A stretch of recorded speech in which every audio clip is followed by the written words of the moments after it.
नमस्कार दोस्तों, एक बार फिर से आप सभी दोस्तों का आपके अपने YouTube channel you and VDP पर बहुत बहुत स्वागत है। दोस्तों, दिन भर के मुख्य समाचार हैं, बड़ी खबरें हैं, फटाफट अंदाज में आगे इसी वीडियो में जानेंगे। ये वो खबरें हैं जो गोदी मीडिया आप तक नहीं पहुंचाता है।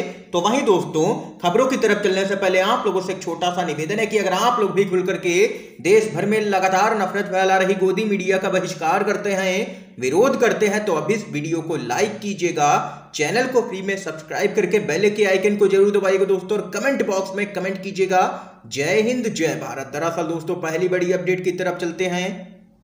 गोदी मीडिया के सर्वे में मोदी आगे, हकीकत में देश पीछे। खबर बताते चले इंडिया टुडे और सी वोटर के mood of the nation survey अगस्त 2022 के अनुसार नरेंद्र मोदी को 53% लोग 2024 में प्रधानमंत्री के रूप में देखना चाहते हैं। जाहिर है कि पिछले 2 साल में मोदी की लोकप्रियता में काफी गिरावट दर्ज हुई है। 2022 में मोदी 66% लोगों की पसंद थे। आर्थिक संकट और कोरोना से निपटने में नाकाम रहे नरेंद्र मोदी की लोकप्रियता अगस्त 2021 में केवल 24% ही रह गई थी। उस समय 84% परिवारों ने माना था कि उन्होंने आजीविका गंवाई है और उनकी आमदनी भी घटी है, जबकि 46% लोगों का मानना था कि सरकार की आर्थिक नीतियां बड़े पूंजीपतियों के हित में ही हैं। पिछले दिनों सेना में अस्थायी भर्ती को लेकर के पूरे देश में खास करके नौजवानों ने बड़े पैमाने पर आक्रोश जाहिर किया था। बिहार और यूपी में उग्र आंदोलन हुए, लेकिन मोदी ने बड़ी ही चतुराई से आजादी के 75 साल पूरे होने के अवसर को हर घर तिरंगा अभियान के जरिए बेरोजगारी के सवाल को राष्ट्रवाद और देशभक्ति की ओर मोड़ दिया है। सवाल यह है कि तिरंगा अभियान के जरिए क्या अग्निवीर और बेरोजगारी का मुद्दा भुलाया जा सकता है? जबकि इसी बीच बेरोजगारों की तिरंगा यात्रा को पुलिसिया तंत्र के द्वारा कुचलने की कोशिश की गई तथा सरकारी भोपू बने मीडिया के जरिए देशभक्ति और राष्ट्रवाद के शोर में बेरोजगारों की तिरंगा यात्रा को गायब किया जा रहा है। आज भारत की अर्थव्यवस्था बदहाल है। भाजपा सरकार आर्थिक मोर्चे पर पूरी तरह से फ्लॉप साबित हुई है। अच्छे दिन के मुहावरे के साथ प्रतिवर्ष 2 करोड़ नौकरियां सृजित करने और करीबी भ्रष्टाचार मुक्त भारत के वादे के साथ सत्ता में आई मोदी सरकार की अपनी नीतियों, धारणाओं और गतिविधियों के कारण पिछले 8 सालों में भारत का आर्थिक और सामाजिक ताना बाना बिखर गया है। गोदी मीडिया के सर्वे में भले ही पीएम मोदी को आगे दिखाया जाता है, लेकिन हकीकत में देश काफी पीछे है और भाजपा हकीकत में यहां पर बहुत पीछे चल रही है 2019 की तुलना में। इस बीच एक और बड़ी खबर बताते चलें। 2 दिन में ही पलट गई बीजेपी, सुशासन से आ गई गुंडागर्दी पर लोगों ने भाजपा की तुलना गिरगिट से कर दी है। खबर बताते चलें, 2 दिन पहले तक जिस नीतीश कुमार की सरकार बीजेपी को सुशासन वाली सरकार कहती थी और अब वही सरकार बीजेपी को गुंडा राज वाली लगने लगी है। भाजपा के प्रवक्ता संबित पात्रा की प्रेस कॉन्फ्रेंस के बाद सोशल मीडिया पर लोग भाजपा को लेकर के तरह तरह की बात कर रहे हैं और लगातार ट्रोल कर रहे हैं। लोगों का कहना है कि जितनी जल्दी यह बीजेपी रंग बदल रही है, उतनी जल्दी तो गिरगिट भी अपना रंग नहीं बदलता है। दरअसल दोस्तों, आप लोगों को बताते चले, संबित पात्रा ने कहा था कि बिहार के अंदर गुंडाराज यहां पर कायम हो चुका है, जिसके बाद लोगों ने संबित पात्रा और भाजपा को ट्रोल करना शुरू कर दिया और लोगों का कहना है कि भाजपा के हाथ से सत्ता जाते ही भाजपा बौखला जाती है, इसको कुछ भी नजर नहीं आता है सत्ता के सिवा। इस बीच एक और बड़ी खबर आप लोगों को बताते चलें। विभाजन विभीषिका पर कांग्रेस का बीजेपी और पीएम मोदी पर जबरदस्त निशाना।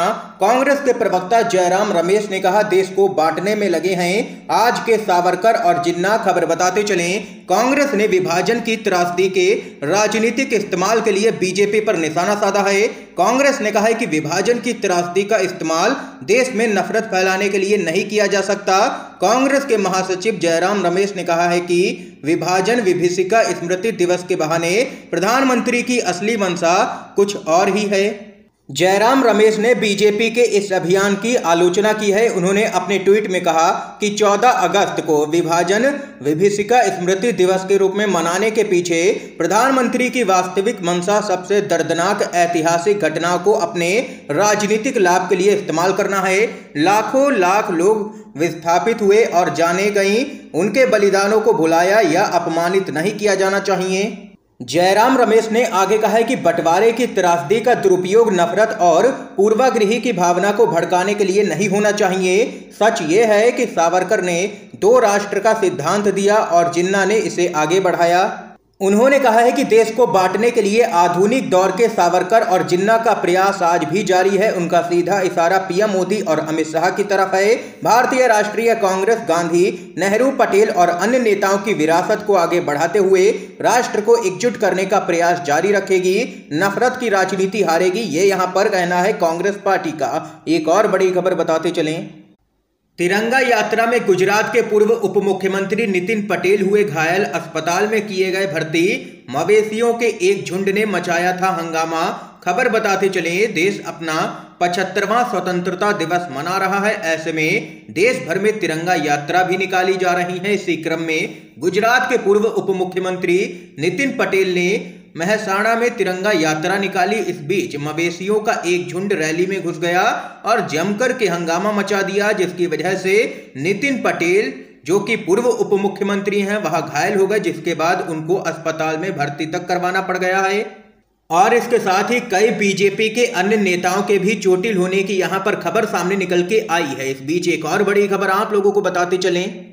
बुलंदशहर में बीजेपी नेताओं ने 20-20 रुपए में बेचे तिरंगे, तो लोगों ने पार्टी को सुना दी है खरी खोटी। और वहीं उधर आरएसएस प्रमुख मोहन भागवत ने बदली डीपी, तो लोगों ने कसा है तंज। खबर आप लोगों को बताते चलें।